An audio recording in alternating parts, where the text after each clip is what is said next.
Así estamos en esta tarde, llegamos a esta hora después de analizar el mensaje breve de la ministra de Economía de la Nación, ¿no? Así es, bueno, fue la toma de juramento, estamos esperando que hable, lo va a hacer de buenas a primeras, así que quedamos atentos también al discurso del presidente Alberto Fernández. Evidentemente, con enormes expectativas que hoy han llenado de tensión. Bueno, lo decías, este fin de semana en rigor, las idas y vueltas, los cabildeos, las reuniones, y hoy, a partir de la definición, un golpe que se siente en los mercados hasta ahora, se siente a nivel bursátil, se siente con el dólar blue, pero además también en el día a día de los comercios. Acabamos de hablar con personas que se manejan en el rubro de los electrodomésticos y nos cuentan de una percepción que había previa ya este viernes respecto de que esto podía ocurrir, las nuevas listas que han llegado. Bueno, y la expectativa de ver qué va a pasar a partir de ahora. Si la nueva ministra va a responder a lo que estaba reclamando el ala más dura de kirchnerismo, representado en la persona de la vicepresidenta de la Nación, respecto de las críticas al Festival de Importación, lo cual podría llegar a pensar que va a haber una cerrazón con eso. Esto tendría un golpe muy duro para todo lo que tiene que ver con lo importado, con la venta de electrodomésticos. Así que por donde se lo mire, está la expectativa cifrada en lo que va a ocurrir en algunos momentos, las primeras señales que está reclamando el mercado. Sí, un mercado que no le dio una bienvenida a Silvina Batakis, todo lo contrario, ha reaccionado con una jornada de alta tensión, pese a que en Estados Unidos, bueno, hubo feriado bancario porque es una fecha patria. Respecto del mercado interno, lo que decías, Pablo, algunos rubros han decidido cesar la comercialización durante el día de hoy hasta, bueno, ver hacia dónde se perfila el escenario económico. Además de lo que decías respecto de los lineamientos que marcó el kirchnerismo, agregar que la vicepresidenta de la Nación solicitó, según trascendió, una suba del salario mínimo vital y móvil y un adelanto de los incrementos por decreto. Vamos a ver si Batakis responde a estas solicitudes, pero además toda la lectura política, porque la pregunta ¿es la ministra del consenso o es una kirchnerización del gobierno? ¿Tiene la vicepresidenta de la Nación una nueva centralidad? Vamos a estar con los especialistas hablando de eso. Sí, y además algo que uno, desconociendo absolutamente lo más fino del entramado económico, pero claramente presume. Esto es, y lo que va a ocurrir a partir de ahora, improvisación, porque fue una sorpresa la renuncia del ministro Guzmán. Es decir, la mujer a la que estamos viendo ahora, que es la flamante ministra de Economía de la Nación, no tenía ningún tipo de plan hasta el viernes a la tarde. Quizá la única sería la de ir a ver a Boca mañana a la noche, que es fanática de Boca, pero por lo demás, uno se recuerda lo que fue el plan austral en el gobierno de Raúl Alfonsín. Habían estado trabajando un año en ese plan y fracasó.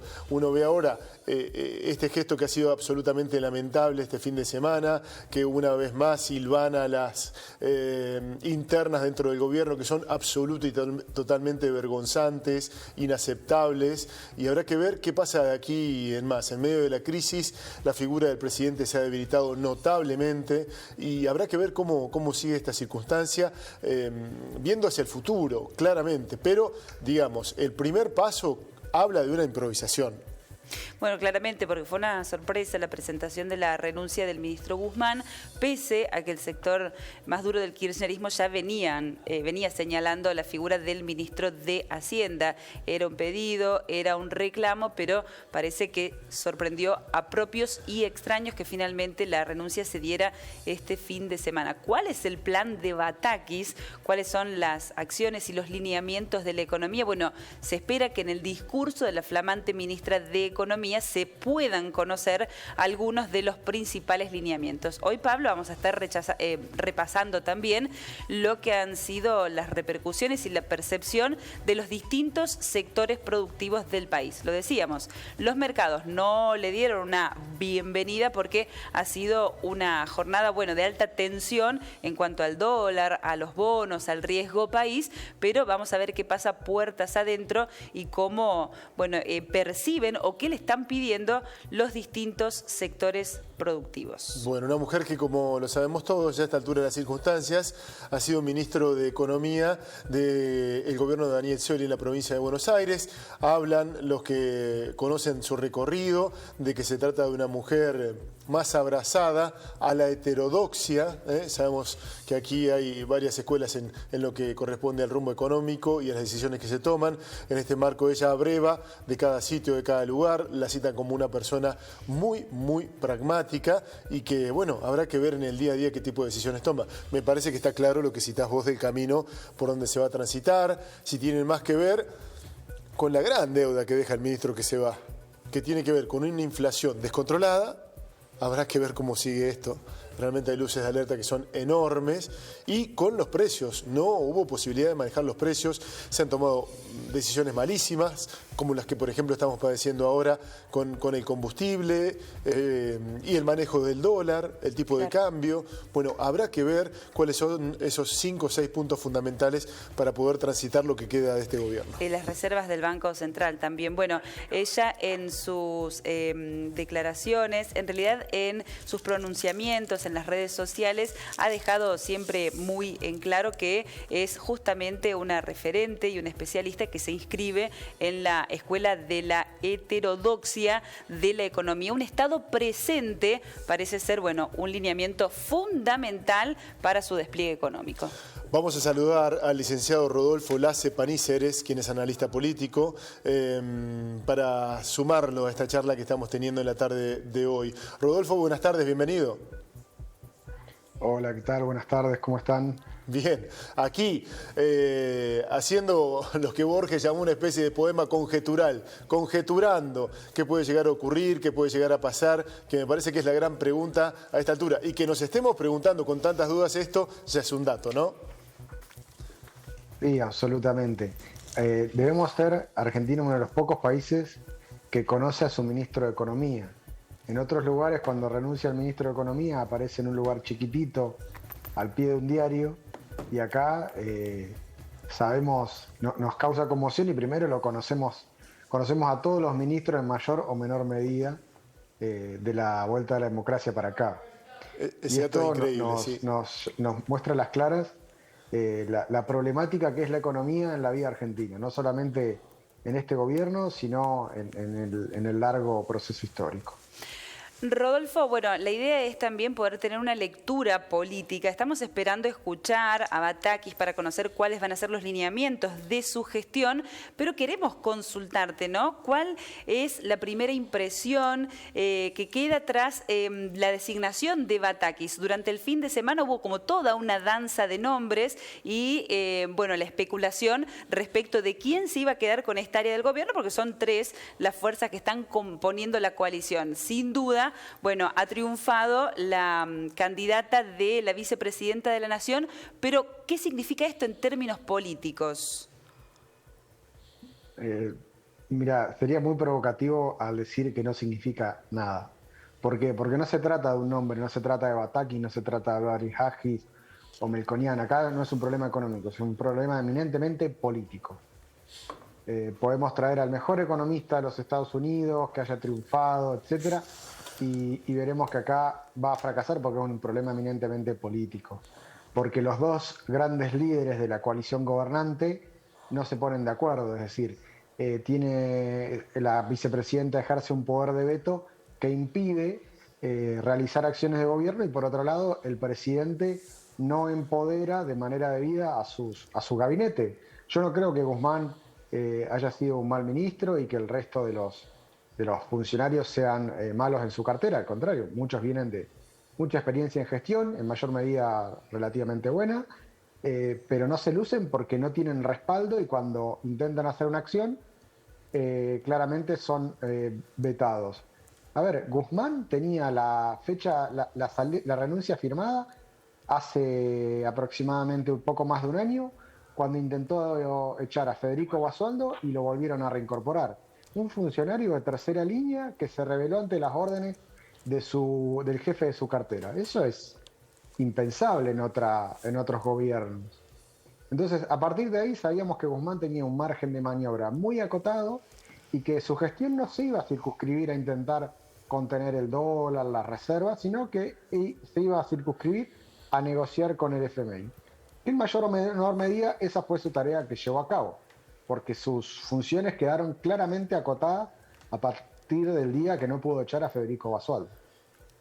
La pregunta obviamente ya se posa hacia el futuro.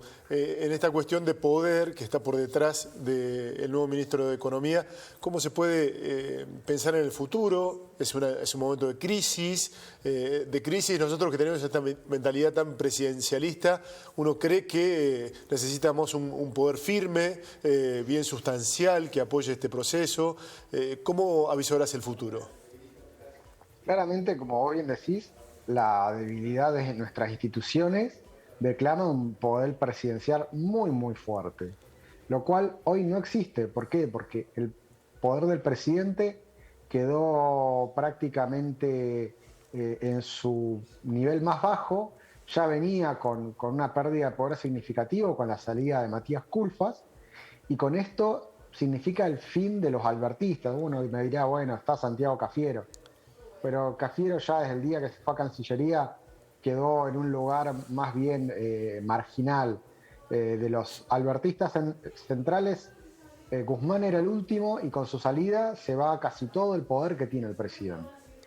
Esto lo cual, como vos bien decís, nos deja en una situación bastante crítica porque todavía falta prácticamente 1 año y medio de gestión y tenemos 1 año y medio por delante con un presidente claramente debilitado, muy debilitado, sin respaldo interno y con cierto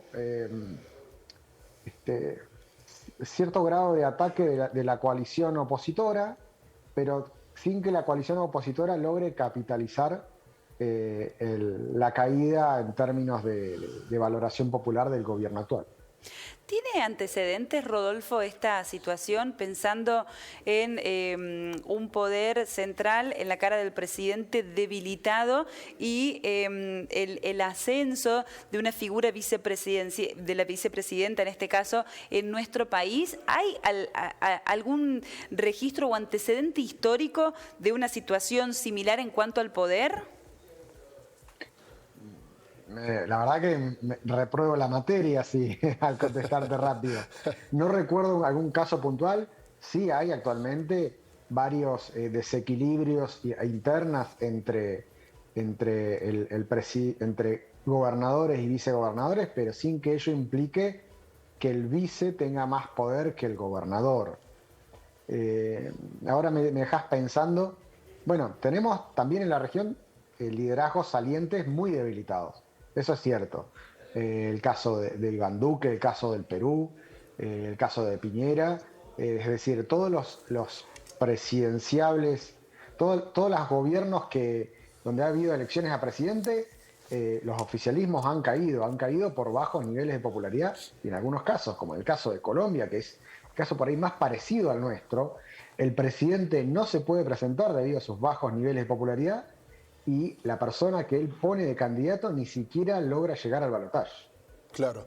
Es como que hay algunas circunstancias que son parecidas pero no son iguales.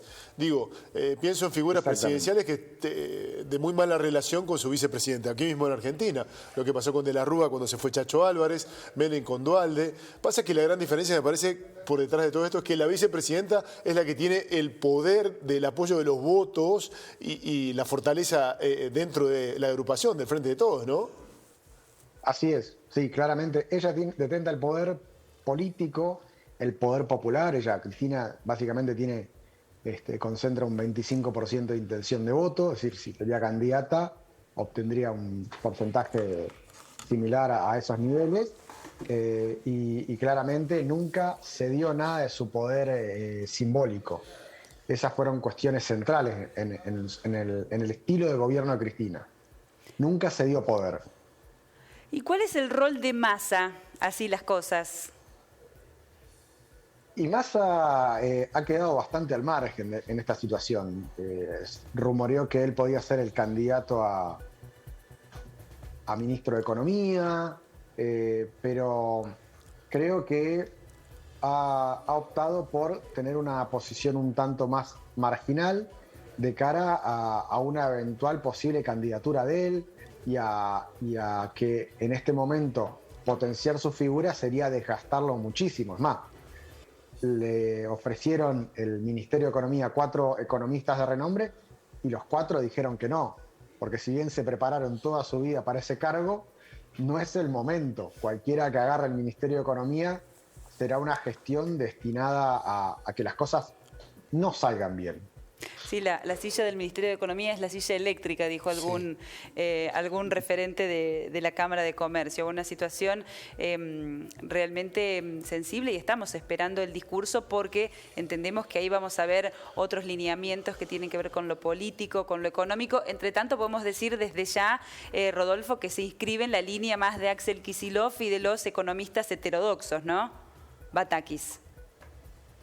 Es lo que han planteado al principio en su descripción, pero no creo que vaya a ser una línea política dura a la hora de tener a la hora de llevar adelante su plan económico. Rodolfo, con esto terminamos, pero que vale como dato. Por supuesto que formamos parte del grupo de WhatsApp del Gobierno Nacional con las informaciones y ya se están dando a conocer una medida tras otra que son las que se esperaban claramente. Bueno, ley de alivio fiscal para pequeños contribuyentes, para autónomos, la recategorización y las deudas pueden esperar hasta fin de año. Digamos, me parece que son señales ya fuertes de un rumbo que se va a tomar. Te agradecemos tu tiempo. Muchas gracias a ustedes y que tengan buenas tardes. Un fuerte abrazo. Hasta luego.